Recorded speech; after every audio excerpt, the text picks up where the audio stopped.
Oh yeah, what's going on, y'all? Welcome back to the Just Absolutely Boxing Podcast. It's episode 56. My name is Combo Breaker 99. It's your boy Boxing P. And we back. We about to talk a little bit about this past weekend's fight. Errol Spence versus Carlos Ocampo. Um, Errol Spence, he done did what he had to do in this fight, made the statement, made a bigger statement than we felt. Um, Pretty much, how do you feel about this one, man? Like as far as like this collision course with him and Terrence Crawford now. I mean, I guess we were right. We could jump straight over Carlos Ocampo, right? We was already like Yeah. jumping on it. And I mean, one round. One round. I didn't expect that, man. What about you?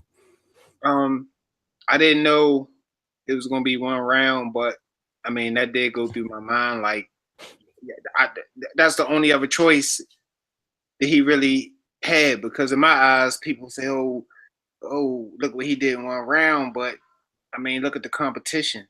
You talking about a guy, Ocampo, who hadn't even faced the top 20 guy, and you go Mm-hmm. straight to the top. You go straight to the boogeyman. You ain't faced the top 20 guy, not top 10, top 20 guy. So that was a big hill for him to climb, but it was just Errol Spence did what a guy on his level was supposed to do, dispatch a guy on that level in one round. That's just bottom line. That bottom line, Mm-hmm. he did absolutely what he was supposed to do in my eyes. It's easier said than done, but he did it. You know what I'm saying? He did it. Yeah, and what's crazy about his performance was like from the opening bell, it wasn't really like he was going after the knockout, like versus some people we could tell they're going after it. He was Yeah, just patient and he was more confident in his power enough to know that it was going to come. It wasn't necessarily going to come in the first round, which was crazy because, I didn't think it was. I ain't gonna lie. First, Ocampo, he was kind of, standing his ground. I won't say he was really making it competitive, but he was looking he was looking sharp. He was looking like he was focused. a few times. He definitely touched Spence a few times. Yeah. You know what hmm I'm Yeah, he touched him enough to make me say like, okay, Spence is going to do what he do and just break him down. But Spence, he went on and changed that level at the end of the round. You know what I mean? That was whenever he turned it on and it showed you what level he's on. Because I've seen some people online saying, "Oh, Campo, he was giving Spence trouble." I'm like, how the hell can you tell he was giving him trouble when he only was in there one round?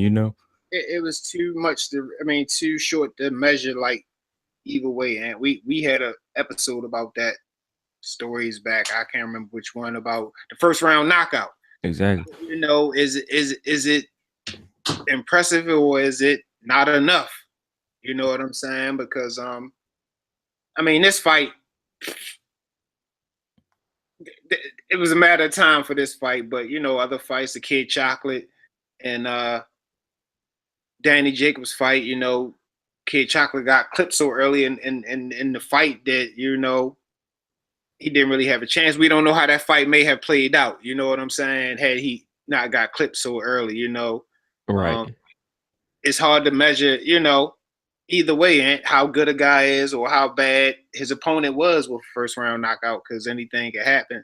But this one was different. You know what I'm saying? I Yeah. mean, Yeah. Ocampo didn't belong in there. Ocampo didn't belong in there with Errol Spence. That's I just agree.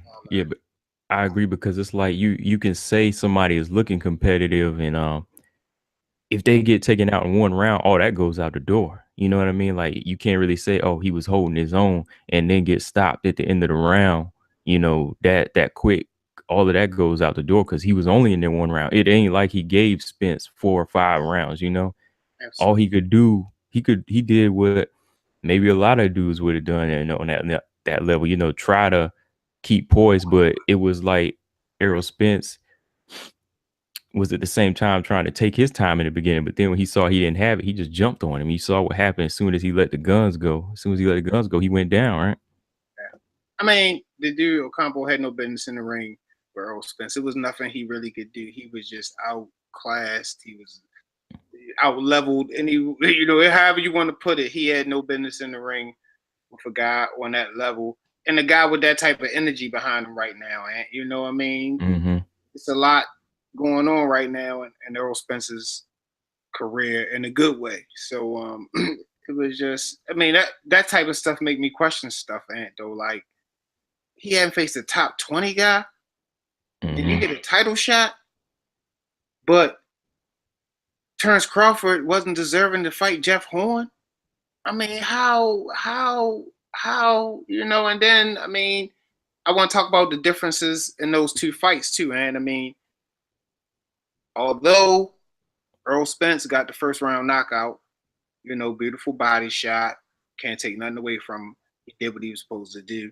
But then, you know, you go to Terrence Crawford, you know, stepping up in weight, you know, first fight at 147, taking on the champion, taking on a champion who's riding the wave of coming off beating Manny and Hmm. beating and a full-fledged 147-pound guy. We didn't know how the weight was going to transition on the Crawford, how he was really going to look, you know, at 147. But he went in there and toppled all those things and stopped a guy who Manny Pacquiao couldn't stop. I know it's not the same Manny Pacquiao, but anybody say Manny is washed up, I like to see them get in the ring with Manny. Manny still got power. Manny still was fast. I mean, he Oh still, yeah. yeah, he still had enough to get a Jeff Horn out of there in my eyes. But I'm just saying, when I look at those two wins, I still have to, for the more impressive win or the win that meant more, we had to go to Terrence Crawford. You know what I'm saying? Oh yeah, yeah. I agree with that for sure because it's like again, I be seeing people online saying like, okay, Errol Spence, he dispatched with him better than Terrence Crawford did against Jeff Horn, but there's still two different ways you have to look at Terrence Crawford and Errol Spence. You have to remember Errol Spence Terrence Crawford is coming up from 130, 130, all the way from 130 all the way up to 147, you know, where Errol Spence, he's a natural 147. So he is doing what he's supposed to do. Whereas Terrence Crawford, he's using all this talent and skill to take out somebody much bigger and stronger, that's not his natural weight. So though they're in the same division, you still have to kind of judge them on that level, you know what I mean? It, Absolutely. it's kind of like when you look at somebody like De La Hoya, if he's knocking people out at 154, he's supposed to do that.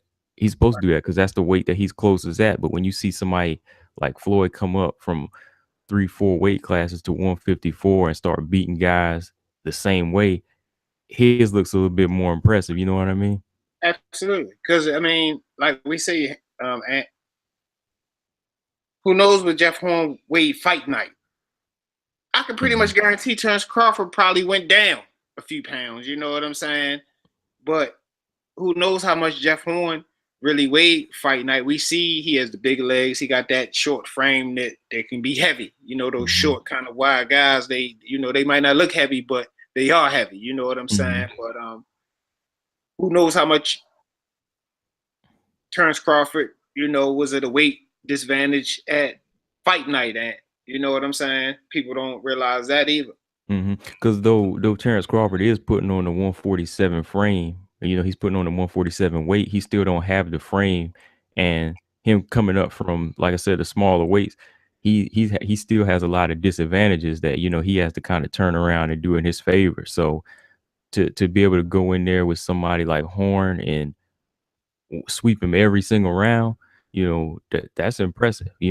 Absolutely. But I know on the other side, Errol Spence, if Errol Spence had went like 9 with Ocampo, that wouldn't have been as impressive. You know what I mean? That wouldn't. So he had to do the next best thing and knock him out in one round to me to even come close. Because to me, the Horn win is still more impressive.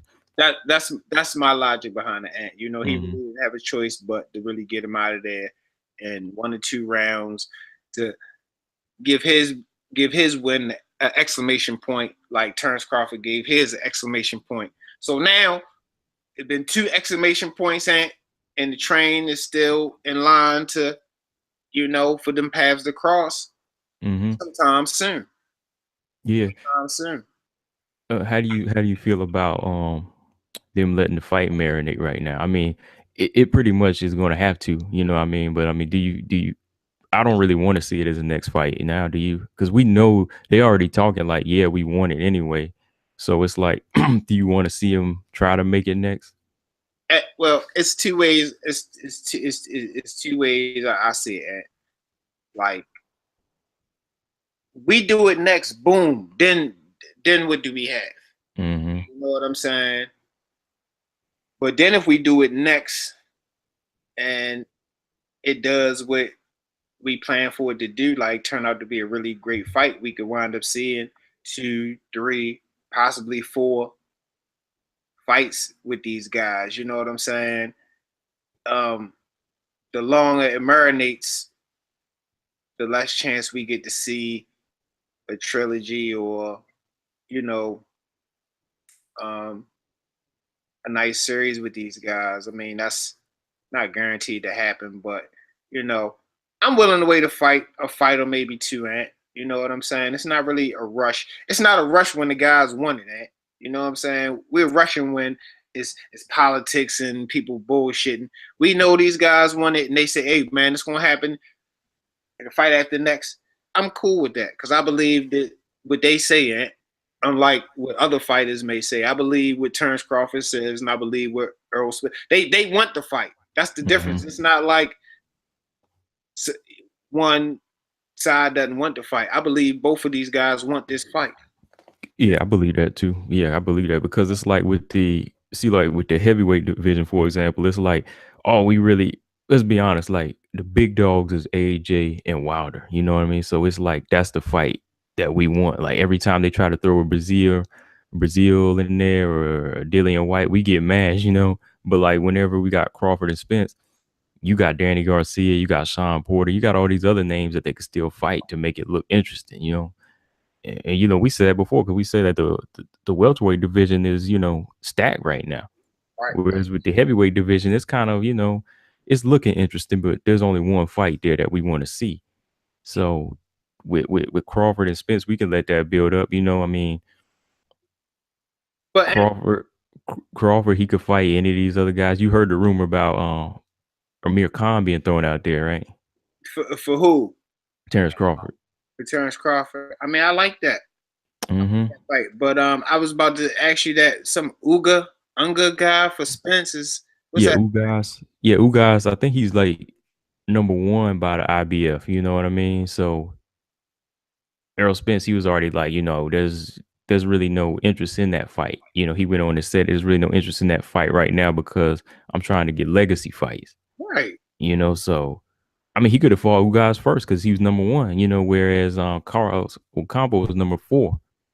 You know, and then But Jesse Vargas is number three. So it was like, why not go ahead and give him the number one guy, get that out the way? So man, that's what I'm saying. That shit don't be making sense to me. I'm sorry, man. I'm sorry. I mean, and you got to think too. Sometimes it makes you think like these sanctioning bodies with these rankings, like how is it really done? Because here we do have these top elite guys like Errol Spence, and then once you go below that ranking, it's like where are these other solid elite guys? You know, in this order.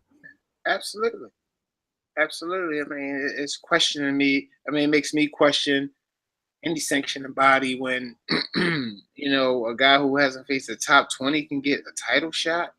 Mm-hmm. I mean, when it's another guy who's deserving of a title shot in that division, um, you know, now they're pulling up this guy that they're saying is number one on their ranking system that nobody wants to see in the boxing world for this guy to face. It's just like that's what I don't want to see, and I don't want to see them to go to the side facing guys like that.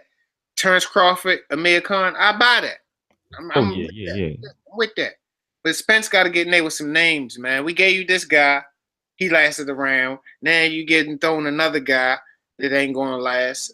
I mean, I'm not saying you got. It's too many names and to not be fighting names. So you Mhm. gonna let Terrence Crawford outshine you? He came in first fight for the champion. Next fight, fighting a former, few-time world champion.